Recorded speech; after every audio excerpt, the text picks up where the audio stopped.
Hi friends, அழகா அழகு serial நீ வரப்போகிற எபிசோட்ஸ்க்கான ப்ரோமோ தான் அந்த வீடியோவில் பார்க்க போகிறோம். அடுத்தடுத்த சுவாரஸ்யங்களை தெரிஞ்சுக்க வீடியோவை ஸ்கிப் பண்ணாமல் கடைசி வரைக்கும் பாருங்கள். மதி தங்கராஜ் வீட்டுக்கு போனாலும் அங்கே அவங்களுக்கு கம்ஃபர்ட்டாக இல்லவே இல்லை. அதனால வீட்டுக்கே போயிடலாமா அப்படின்னு யோசிச்சுட்ருக்காங்க.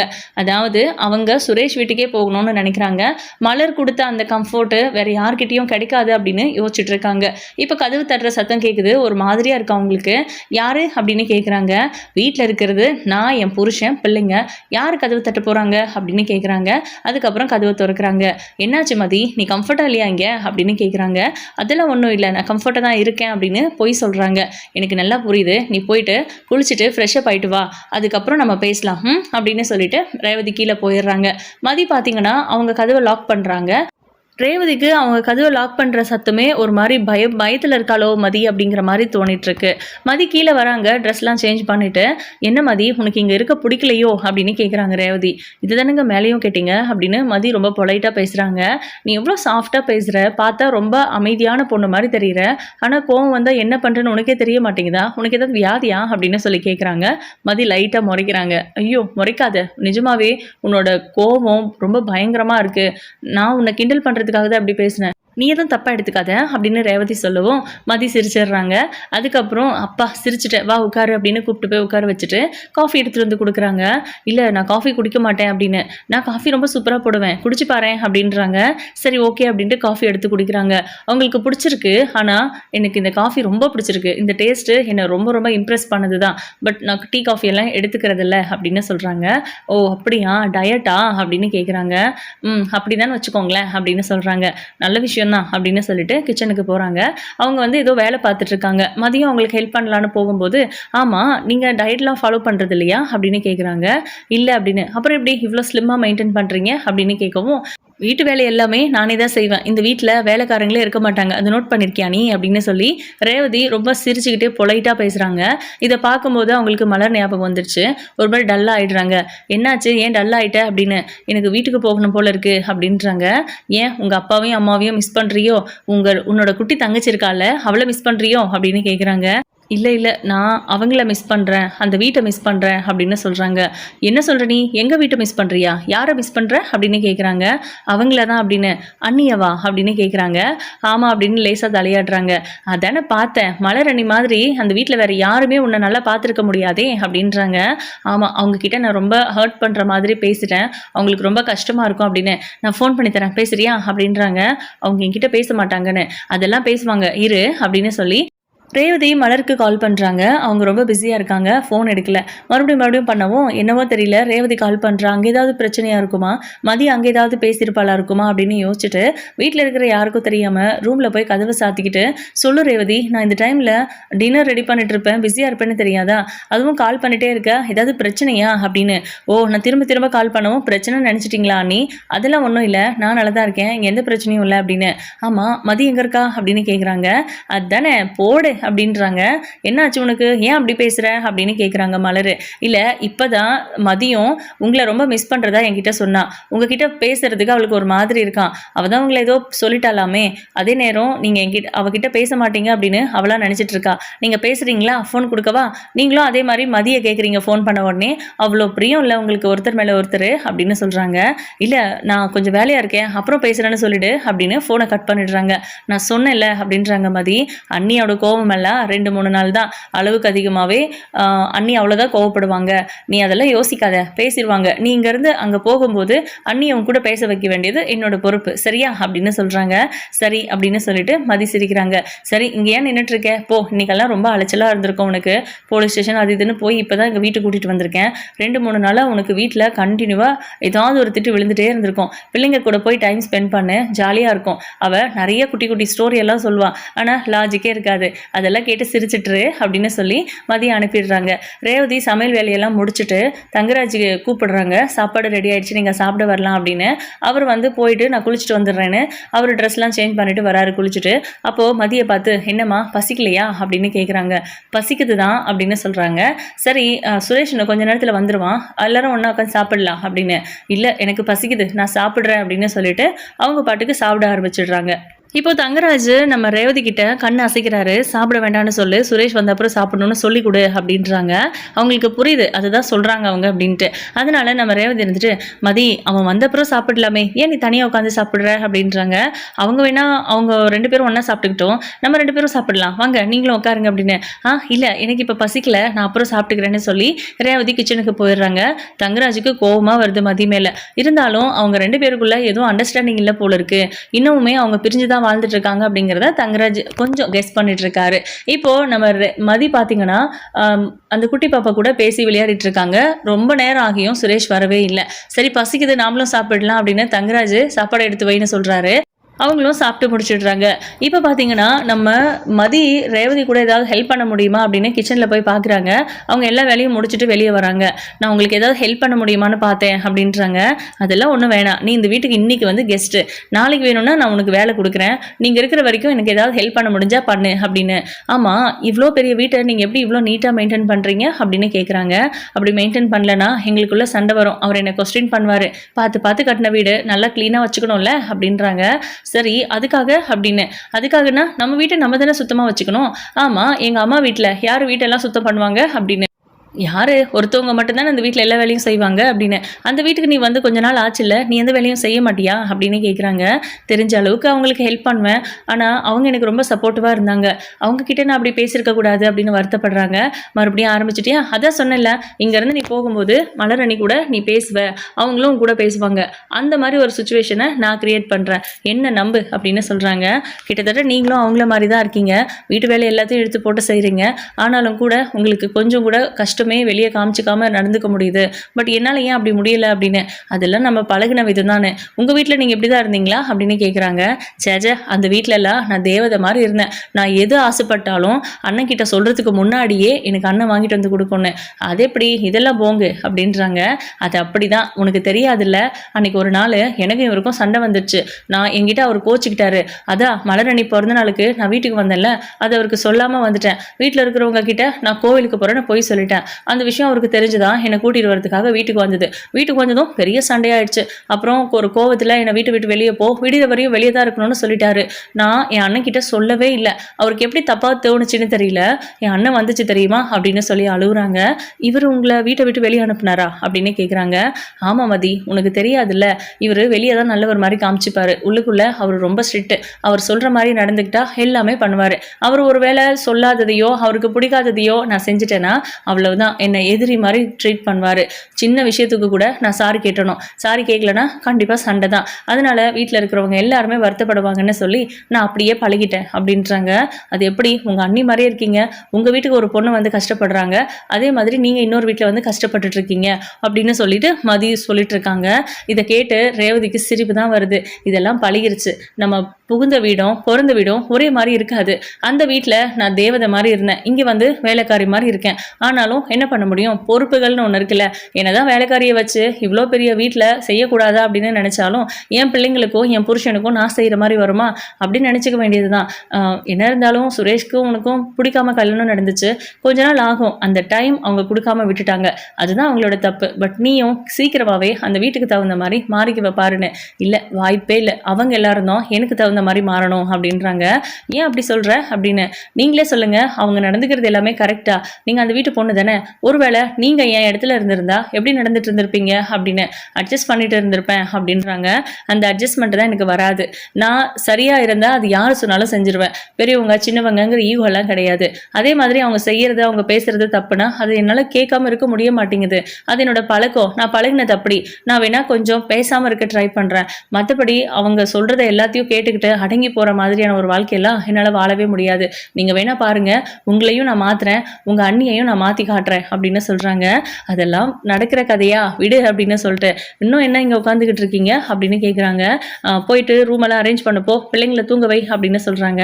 சரி நீ அத்தை கூட விளையாடிட்டு நான் மேலே போய் பெட்டெல்லாம் ரெடி பண்ணுறேன்னு சொல்லிட்டு அவங்க மேலே போயிடுறாங்க. இங்கே வந்து நம்ம குட்டி பாப்பாவும் மதியம் விளையாடிட்டு இருக்காங்க டைனிங் டேபிள் உட்காந்து. அப்போ சுரேஷ் வராரு. மதியை தான் ஃபஸ்ட்டு பார்க்குறாரு, உள்ள நுழையும் போதே செம்ம கடுப்பாகிறாரு. கடுப்பாகிறது மட்டும் இல்லை, இந்த இடத்துல வந்து ஸ்டே பண்ணணுமா, அதுவும் இவ கூட அப்படிங்கிற மாதிரி யோசிச்சுட்டு இந்த வீட்டில் வரும்போது ஒரு நல்ல பாசிட்டிவ் வைப் கிடைக்கிற மாதிரி இருக்கும் சுரேஷ்க்கு எப்போவுமே. ஏன்னா தங்கராஜோட வீடுங்கிறதுனால தங்கராஜ் மேலே அளவுக்கு அதிகமான மரியாதை வேற அவருக்கு. ஆனால் இப்போ மதி இங்கே இருக்கிறதுனால சுத்தமாக பிடிக்கவே இல்லை. இருந்தாலும் கடுப்பாக வந்து உட்கார்றாரு. என்ன சுரேஷ், வேலையெல்லாம் முடிஞ்சுதா அப்படின்னு கேட்டுட்டு இருக்காங்க. முடிஞ்சுது மாமா அப்படின்னு சொல்லிட்டு, மதி நீ போமா, போ அந்த குழந்தைய தூங்க வையே, போயிட்டு உங்கள் அண்ணிக்கிட்ட கொடுப்போ அப்படின்னு சொல்கிறாங்க. சரி ஓகே அப்படின்னு மதியம் குழந்தைய கூப்பிட்டு மேலே போயிடுறாங்க. நம்மளை பற்றி தான் ஏதாவது பேசுவாங்களோ அப்படின்னு யோசிச்சுட்டே போகிறத பாரு அப்படின்னு தங்கராஜ் சொல்கிறாரு. அவள் இதெல்லாம் யோசிக்கவே மாட்டாமாம்மா, அவள் டைப்பே வேற அப்படின்னு சொல்கிறாங்க. நீ சாப்பிட்டியாடா அப்படின்னு கேட்குறாங்க. ஆச்சு மாமா அப்படின்னு. அதனால தான் மதிய வீட்டில் அவளே சாப்பிட்டுட்டாலோ அப்படின்னு கேட்குறாங்க. அவள் என்றைக்குமே எனக்காகலாம் வெயிட் பண்ணது கிடையாது அப்படின்னு சொல்கிறாங்க. என்னடா ஆச்சு, உங்களுக்குள்ள அண்டர்ஸ்டாண்டிங்கே இல்லையா சுரேஷ் அப்படின்னு. விடுங்க மாமா அப்படின்னு சொல்லிட்டு எந்திரிச்சு நான் வீட்டுக்கே போகிறேன் மாமா, அவள் வேணா அங்கே இருக்கட்டும் அப்படின்னு சொல்கிறாங்க. டேய் மேலே உனக்கு ரூம் அரேஞ்ச் பண்ணியிருக்கு போ அப்படின்றாங்க. அவளுக்கு வேறு ரூம் எனக்கு வேறு ரூமா மாமா அப்படின்னு கேட்குறாங்க. நீங்கள் 2 பேரும் புருஷன் பொண்டாட்டிடா, அது எதுக்கு வேறு ரூமு, போ அவள் ரூம்லேயே இரு, 2 பேருக்கும் ஒரே ரூம் தான். உன் அக்கா கிட்டே நான் ஸ்ட்ரிக்டாக சொல்லிட்டேன், போய் ஃப்ரெஷ் ஆகிட்டு கீழே வர அப்படின்றாங்க. இல்லை மாமா நான் அப்படியே படித்து தூங்குறேன்னு, நீ வர அப்படின்னு சொல்லி அனுப்புகிறாங்க. சுரேஷ் மேலே போகிறாரு, கதவை தட்டுறாரு, மதி ஓப்பன் பண்ணுறாங்க. ஆஸ் யூஷுவல் அவர் பாட்டுக்கு அவரோட திங்ஸ்லாம் எடுத்துகிட்டு போய் குளிச்சுட்டு ட்ரெஸ் எல்லாம் சேஞ்ச் பண்ணிவிட்டு அப்புறம் வராங்க. மதியை பார்க்கறதுக்கே பிடிக்கல. அந்த ஈர டவலை வேணும்னே பெட்டில் போடலான்னு கையை ஓங்குறாரு போடுறதுக்கு. ஆனால் பெட்டு மேலே போடாமல் அழுக்கு துணி இருக்கிற இடத்துல எடுத்துகிட்டு போய் போட்டுடுறாரு. பாடுறா அப்படிங்கிற மாதிரி மதி யோசிச்சுட்டு இருக்காங்க. இப்போ சுரேஷ் வந்து கீழே போகிறாரு. மதிக்கிட்ட ஒரு வார்த்தை கூட பேசுறதில்ல. அவங்க பாட்டுக்கு உட்காந்து ஃபோன் பார்த்துட்டு இருக்காங்க. இப்போது கீழே சுரேஷ் போகும்போது தங்கராஜ் கிட்ட சொல்கிறாங்க, மாமா எனக்கு இங்கே கம்ஃபர்ட்டாகவே இல்லை, நான் வீட்டுக்கு போயிடுறேனே அப்படின்னு. டேய் உன் பொண்டாட்டி இங்கே விட்டுட்டு நீ ஏன்டா அங்கே போகணும் அப்படின்னு. ஆமாம் பொல்லாத பொண்டாட்டி அப்படின்றாங்க. சுரேஷ் நான் கேட்குறேனேன்னு தப்பாக எடுத்துக்காத, இன்னும் உன் லைஃப்பை நீ வாழவே ஆரம்பிக்கலையாடா அப்படின்னு கேட்குறாங்க. இல்லை மாமா எனக்கு அவ கூட வாழணும்னு தோணவே மாட்டேங்குது அப்படின்னு சொல்கிறாங்க. அவ இன்ட்ரெஸ்ட் காட்டுறாளா உன் கூட வாழ்றதுல அப்படின்றாங்க. இல்லை மாமா அதை பற்றியெல்லாம் எங்கே நாங்கள் பேசுறது, அதான் எங்களுக்குள்ள சண்டையாக போயிட்டு இருக்கே அப்படின்றாங்க. அத்தையும் மாமாவும் பெரியவங்க, அவங்க அப்படிதான் பேசுவாங்க, இருந்தாலும் பரவாயில்ல பட்டும் படாமல் நடந்துக்கணும்னு அந்த பொண்ணுக்கு பக்குவம் தெரியலடா. மற்றபடி நல்ல பொண்ணு தான், நம்ம பார்த்துருக்கோம்ல, ரொம்ப ஒழுக்கமான பொண்ணுடா. இந்த காலத்தில் ஒழுக்கமான பொண்ணு கிடைக்கிறதெல்லாம் எவ்வளோ கஷ்டம் உனக்கே தெரியும்ல. என்ன கொஞ்சம் வாய்க்கு துடுக்கா பேசுகிறா, திமிரு, அவ்வளோதான். இது எல்லாத்தையும் நீ தாண்டா கண்ட்ரோல் பண்ணணும். முதல்ல அவளவும் கண்ட்ரோல் கொண்டு வா, நீயும் அவளும் சந்தோஷமா உங்க வாழ்க்கையை ஆரம்பிங்க, நம்ம வீட்லயே உங்களுக்கு இன்னைக்கு ஃபர்ஸ்ட் நைட் அப்படின்னு சொல்றாங்க. இதை கேட்டு கடுப்பாகுறாரு சுரேஷ். இங்க பாரு மாமா சொன்னா சரியா இருக்கும், நீ மேல போ அப்படின்னு சொல்லி அனுப்பி வச்சிடுறாங்க. இப்போ அவர் ஏதோ திங்க் பண்ணிட்டு இருக்காரு. ரேவதி வராங்க. என்னங்க யோசிச்சுட்டு இருக்கீங்க அப்படின்னு கேக்குறாங்க. உனக்கு ஒரு விஷயம் தெரியுமா, அந்த வீட்டுல அத்தனை பேர் இருக்காங்க, சுரேஷும் மதியம் இன்னும் புருஷன் பொண்டாட்டியா வாழவே ஆரம்பிக்கல. என்ன நினைச்சிட்டு இருக்காங்க அவங்க எல்லாரும், இதை கண்டுக்கவே மாட்டாங்களா? ஒரு பிள்ளைய கல்யாணம் பண்ணி கொடுக்கறதே அந்த வீட்டோட வம்சத்தை தலைக்க வைக்கிறதுக்காகவும் அவங்க 2 பேரும் சந்தோஷமா இருக்கணும் அப்படிங்கிறதுக்காகவும் தானே. வாழ்க்கையோட அடுத்த கட்டத்தை பத்தி அவங்க எப்பதான் யோசிக்க போறாங்க? உங்க வீட்டுல இருக்கிறவங்களுக்கு இதெல்லாம் கணக்கு தெரியாதா? சுரேஷ் எப்பவுமே வேலைன்னு சுத்திக்கிட்டு இருந்தா அந்த பொண்ணுக்கு கோவம் வரதானே செய்யும். அவங்க 2 பேரும் சந்தோஷமா வாழ ஆரம்பிச்சுட்டாங்க, ஒருத்தருக்கு ஒருத்தர் பிடிச்சிருக்குது, அண்டர்ஸ்டாண்டிங்கோட இருக்காங்க அப்படின்னா தானே வீட்டுல பிரச்சனை வராம இருக்கும். நம்மள மாதிரி அப்படின்றாங்க. சுத்தம் அப்படின்னு சொல்லி கடுப்பாக்குறாங்க ரேவதி. இங்கே பாரு அவங்க 2 பேருக்கும் இன்றைக்கி ஃபர்ஸ்ட் நைட் நடக்கணும். அப்படி நடந்தால் மட்டும்தான் அவங்க 2 பேரும் ஒருத்தரை புரிஞ்சுக்கிட்டு வாழ்கிறதுக்கு இது ஒரு ஊன்றுகோலாக இருக்கும் அப்படின்னு சொல்கிறாங்க. நீ போய் மதிக்கிட்ட பேசுப்போ அப்படின்னு சொல்கிறாங்க. இதை எப்படி நான் மதிக்கிட்ட பேச முடியும் அப்படின்னு கேட்கவும், அப்போ நானா பேச முடியும், போ பேசு அப்படின்னு சொல்கிறாங்க. சுரேஷ் மேலே போயிட்டானே அப்படின்றாங்க. சரி விடு அவன் பார்த்துப்பான், நமக்கு எதுக்கு, ஆனால் நான் சுரேஷ் கிட்ட தெளிவாக சொல்லி அனுப்பியிருக்கேன் அப்படின்னு. இதெல்லாம் ஏங்க நீங்கள் பண்ணுறீங்க, மதியவே நம்ம கொஞ்சம் ரிலாக்ஸாக வச்சிருக்கலான்னு தானே கூட்டிகிட்டு வந்தோம் அப்படின்னு. அவங்க 2 பேரையும் சேர்த்து வைக்கணும், அதுதான் ஃபர்ஸ்ட் அப்படின்னு சொல்லிட்டு தங்கராஜ் வந்து ரொம்ப ஓவரா பேசிட்டு இருக்காரு. இந்த பக்கம் பாத்தீங்கன்னா நம்ம சுரேஷ் உள்ள போனவர் மதி உட்காந்துட்டு இருக்கிறத பார்த்துட்டு கொஞ்ச நேரம் யோசிக்கிறாங்க. அப்புறம் ஒரு மாதிரி தயக்கமா இருக்கு, தடுமாற்றமா இருக்கு. ஆனாலும் அவங்க மாமா அதாவது தங்கராஜ் சொன்னதெல்லாம் அவங்களுக்கு ஞாபகம் வந்துட்டு அவங்க பாட்டுக்கு மதி பக்கத்துல போய் நிக்கிறாங்க. அவங்க டக்குன்னு எந்திரிச்சு நிக்கிறாங்க. சுரேஷ் சரக்கு அடிச்சிருக்காரா அப்படின்னா அதுவும் இல்லை, நார்மலாக தான் இருக்காரு. ஒரு மாதிரியாக இருக்குது மதிக்கு. அவர் பக்கத்தில் வரும்போது என்னாச்சு அப்படின்னு கேட்குறாங்க. நான் மாமா கிட்டே இப்போ தான் பேசினேன், நம்ம 2 பேருக்குள்ளே சண்டை வந்துட்டு இருக்கிறதுக்கும் நீ அந்த வீட்டில் மற்றவங்க எல்லாரையும் அனுசரித்து போகாமல் இருக்கிறதுக்கும் ஒரே காரணம் நம்ம 2 பேரும் வாழ்க்கையை ஆரம்பிக்காதது தான் அப்படின்னு சொன்னார். அதுதான் எனக்கும் சரின்னு தோணுச்சு, வா இன்றைக்கே நம்ம வாழ்க்கையை ஆரம்பிக்கலாம் அப்படின்னு சொல்லி கொஞ்சம் நெருக்கமாக போய் மேலே கை வைக்கிறாரு, ஹக் பண்ண ட்ரை பண்ணுறாரு. மதி வந்து அவங்களால ஏற்றுக்க முடியல. ப்ளஸ் சுரேஷை பிடிக்கவே பிடிக்காது. இப்போ தான் இவ்வளோ பெரிய பிரச்சனை நடந்து முடிஞ்சிருக்கு. அதிலிருந்து மதி இன்னும் வெளியே வரல. அதை சமாதானப்படுத்துறதுக்கு எந்த முயற்சியும் சுரேஷ் எடுக்கல. அதுக்குள்ளவே இந்த மாதிரிலாம் நடந்துக்கிட்டா எப்படி மதி ஏற்றுப்பாங்கன்னு ஒன்று இருக்குது. அவங்களுக்கு வந்து கிட்டத்தட்ட இது கட்டாயப்படுத்துகிற மாதிரி தோணுது. ரொம்ப அருவருப்பாக ஃபீல் பண்ணி பிடிச்சி தள்ளி விட்டுடுறாங்க. சொல்கிறாங்க வேண்டாம் வேண்டான்னு கேட்குறதில்ல சுரேஷ். கொஞ்சம் ஹராஸ்மெண்ட் மாதிரி தான் தெரியுது. அவங்களுக்கு பிடிக்கலங்கிறது ஒன்று, ப்ளஸ் கட்டாயப்படுத்தக்கூடாதுங்கிற மைண்ட் ஒன்று. நம்மளை வந்து மதிக்காதவங்க கூட நம்ம ஏன் வாழணும், அந்த ஈகோ ப்ளஸ் அவங்கள இன்னுமே பிடிக்கல, ஏற்றுக்க முடியல அவங்களால. அதனால பிடிச்சி தள்ளி விட்டுடுறாங்க. போய் கட்டிலோட கார்னர்ல தலையை பட்டு பயங்கரமா பிளட் வர ஆரம்பிச்சிடுது. அளவு கத்த ஆரம்பிச்சிடுறாரு. ஒரு மாதிரி கண்ணில் கண்ணீரே வந்துடுது. அந்த அளவுக்கு ஃபீல் பண்றாரு. மதி வந்து ஐயோ அப்படின்னு ஷாக் ஆகுறாங்க. அடிபட்டதே அவங்க ஃபர்ஸ்ட் கண்டுபிடிக்கல, அதுக்கப்புறம் தான் யோசிச்சாங்க. இப்போ இவர் கத்துற சவுண்டு கேட்டு ரேவதி சுரேஷ் 2 பேரும் மேலே ஓடி வந்து கதவை தட்டுறாங்க. நம்ம மதி தான் டோர் ஓப்பன் பண்ணி விடுறாங்க. அவங்க உள்ளே வந்ததுக்கப்புறம் என்னடா ஆச்சு கீழே விழுந்து கிடக்குற அப்படின்னு அவங்கள தூக்கி உட்கார வச்சு என்ன ஆச்சு சுரேஷ் அப்படின்னு கேட்குறாங்க 2 பேரும். இவன் என்னை கீழே தள்ளி விட்டுட்டா மாமா, நீங்கள் தானே சொன்னீங்க வாழ்க்கை ஆரம்பிடா அப்படின்னு. இவன் என்னடான்னா நான் பக்கத்தில் போனாலே பிடிச்சி தள்ளி விட்டுட்டா அப்படின்னு சொல்லிட்டு கத்துறாரு. அப்போது மதி வந்து ஒரு மாதிரி திருத்துன்னு முழிக்கிறாங்க. அவங்களுக்கு பிடிக்கல அதை பற்றி பேசுறது. ஆக்சுவலாக இது வந்து பர்சனலான விஷயம். ஒரு பொண்ணை பிடிக்காம தொடுறது தப்பு அப்படிங்கிற ஒரு கான்செப்ட்ல தான் மதி வந்து தள்ளி விட்டுட்டாங்க. அது யாராக இருந்தாலும் அப்படிதான் நடந்துகிட்டு இருந்திருப்பாங்க அப்படிங்கிற மாதிரி. இப்போ என்னம்மா இதெல்லாம், உன் புருஷன் தானே அவன் அப்படின்னு தங்கராஜ் கேட்குறாரு. அவர் என் புருஷனாவே இருக்கட்டும், இதெல்லாம் சொல்றதுக்கு நீங்க யாரு அப்படின்னு கேட்குறாங்க. மதி அப்படின்றாங்க ரேவதி. நீங்க கொஞ்சம் சும்மா இருங்க ப்ளீஸ் அப்படின்னு சொல்லிட்டு அவர்கிட்ட கேட்குறாங்க. இங்க பாருங்க, இது உங்க வீடா இருக்கலாம், இங்க என்ன 2-3 நாள் வச்சு அப்புறம் அனுப்புறேன்னு சொல்லி கூட்டிட்டு வந்திருக்கீங்க. அதெல்லாம் கூட ஓகே தான், உங்களுக்கு ஒரு நல்ல மனசு இருக்கு, ஏதோ நல்ல கரிசனம் இருக்கு அப்படிங்கிற மாதிரி நான் புரிஞ்சுக்கிறதாவே வச்சுக்கலாம். ஆனா இதெல்லாம் என்ன, அவர் என்னோட ஹஸ்பண்ட் அப்படிங்கிறதுக்காக என் விருப்பம் இல்லாம என் பக்கத்துல வருவாரா? நீங்க தான் அப்படி சொல்லி கொடுத்தீங்களா? இங்க பாருங்க, நான் மறுபடியும் சொல்றேன், இவர் பேச்சை கேட்டுக்கிட்டு நீங்க எந்த விஷயம் பண்ணாலும் அது தப்பா தான் போய் முடியும். என்னை கல்யாணம் பண்ணதுல இருந்து இப்ப வரைக்கும் நீங்க அவர் சொல்லி எது செஞ்சிருந்தாலும் கண்டிப்பா நல்லா யோசிச்சு பாருங்க, அது தப்பா தான் போயிருந்திருக்கும். நான் சொல்றேன், இந்த விஷயம் இதோட நிற்க போகிறதில்ல. கண்டிப்பாக ஒரு நாள் பெரிய தப்பில் இவரால் நீங்கள் மாட்டிக்க போகிறீங்க. அன்னைக்கு தான் தெரியும் நான் என்ன சொல்கிறேன்னு அப்படின்றாங்க. இதை கேட்கும்போது கோபமாக வருது நம்ம தங்கராஜுக்கு. நீ என்ன புருஷன் பக்கத்தில் வந்தால் பிடிச்சி தள்ளி விடுவியா நீ அப்படின்னு. நான் இவரை புருஷனாவே நினைக்கலங்கிறேன். தாலி கட்டிட்டா புருஷன் ஆகிடுவாங்களா? முதல்ல எல்லா விதத்துலையும் சப்போர்ட்டிவாக இருக்கணும், நல்ல புருஷனா. அந்த மாதிரி இருக்கிறதுக்கு துப்பு இல்லை. என் பக்கத்தில் வந்து மேலே கை வைப்பாரா இவர்? நான் அப்படி தான் பண்ணுவேன் அப்படின்னு சொல்கிறாங்க. மதி என்ன நீ பேசிட்டு இருக்க அப்படின்றாங்க ரேவதி. ப்ளீஸ்க்கா தயவு செஞ்சு நீங்கள் புரிஞ்சுக்கோங்க, புரியும்னு நான் நினைக்கிறேன். கண்டிப்பாக நீங்களும் ஒரு பொண்ணுங்கிறதுனால உங்களுக்கு புரியும். உங்களுக்கும் ஹஸ்பண்டுக்கும் சண்டை, என்னதான் உங்களுக்குள்ள அவ்வளோ லவ் இருக்குது அப்படின்னாலும் அந்த சண்டை சரியாகிறதுக்கு முன்னாடியோ இல்லை அந்த சண்டையை பற்றி பேசி தீர்க்கறதுக்கு முன்னாடியோ கோவமாக இருக்காங்க அப்படின்னா அவங்கள சமாதானப்படுத்த ட்ரை பண்ணுவாங்களா, இல்லை இந்த மாதிரி வந்து பிஹேவ் பண்ணுவாங்களா? பிடிக்குது பிடிக்கலங்கிறது ஒன்று இருக்குல்ல, பிடிக்கலனாலும் பிடிச்சி ஃபோர்ஸ் பண்ணுவாங்களா? அதான் வேண்டாம் அப்படின்னு தள்ளுறல, அப்புறம் திரும்ப திரும்ப பக்கத்தில் வந்து மேலே கை வச்சா நான் என்ன பண்ண முடியும்? அதான் தள்ளுனேன், அடிப்பட்டுருச்சு, அதுக்கு நான் ஒன்றும் பொறுப்பில்லை அப்படின்னு சொல்கிறாங்க. என்னமோ பண்ணிட்டு போங்க அப்படின்னு தங்கராஜுக்கு அசிங்கமாக எடுத்து போயிடுறாரு. மதிக்கும் இதுக்கு மேலே இந்த விஷயத்தில் தலையிடுறதுக்கு விருப்பம் இல்லை. அதனால அவங்களும் அங்கே போயிடுறாங்க. சுரேஷ்க்கு அந்த ரூமில் இருக்க பிடிக்கவே இல்லை, ஒரு மாதிரியாக இருக்குது. மதியை பார்த்தா பயமாகவும் இருக்குது. அவங்க போக பார்க்குறாங்க எந்திரிச்சு. ஆனால் மதி ஓடி போய் டோரை லாக் பண்ணிடுறாங்க. என்ன எங்கே போகிறீங்க அப்படின்னு கேட்குறாங்க. நான் வெளியே போகிறேன், நான் ஒன்றும் இங்கே இருக்க மாட்டேன் அப்படின்னு சொல்கிறாங்க. நீங்கள் நடந்துக்கிட்டது சரியா? நீங்கள் போலீஸ் தானே, ஒரு பொண்ணை கட்டாயப்படுத்தி தொடுறது தப்புன்னு தெரியாது அவங்களுக்கு அப்படின்னு கேட்குறாங்க.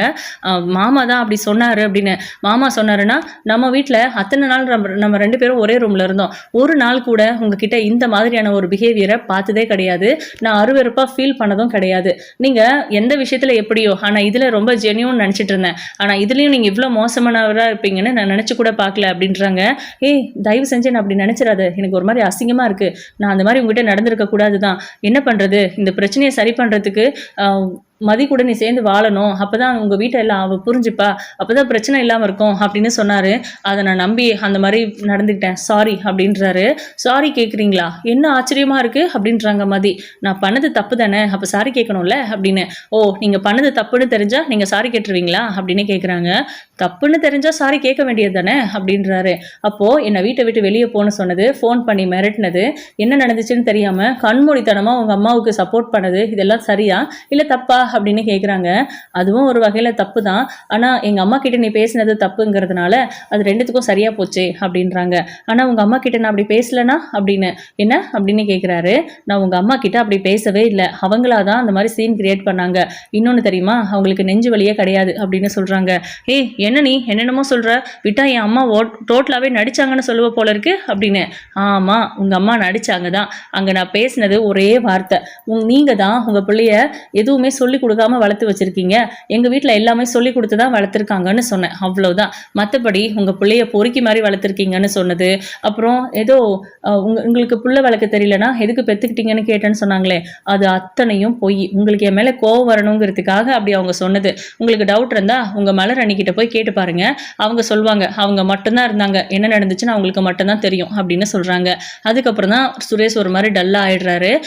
ரொம்ப சாந்தமாக ஆயிடுறாரு. என்ன பண்ணுறது என்ன பேசுறதுனே தெரியல, நம்ம தான் தப்பு பண்ணிட்டோமோ, இவளை ரொம்ப கஷ்டப்படுத்திட்டோமே அப்படிங்கிற மாதிரி யோசிச்சுட்டு இருக்காரு. அதுக்கப்புறம் என்ன இருந்தாலும் தலையில் அடிபட்டிருக்கு, மனிதாபிமானத்தோடு நடந்துக்கணும்னு நினச்சி மதி அவங்களுக்கு மருந்து தேய்ச்சி விட்டுட்டு இருக்காங்க. சுரேஷ்க்கு ஆச்சரியமா இருக்கு மதிக்கிட்ட இந்த ஹேபிட்டு. இந்த பக்கம் நம்ம ரேவதி தங்கராஜ் கிட்ட சொல்றாங்க, நம்ம ரொம்ப தப்பு பண்ணிட்டோம், இந்த மாதிரி பண்ணியிருக்க கூடாது அப்படின்னு.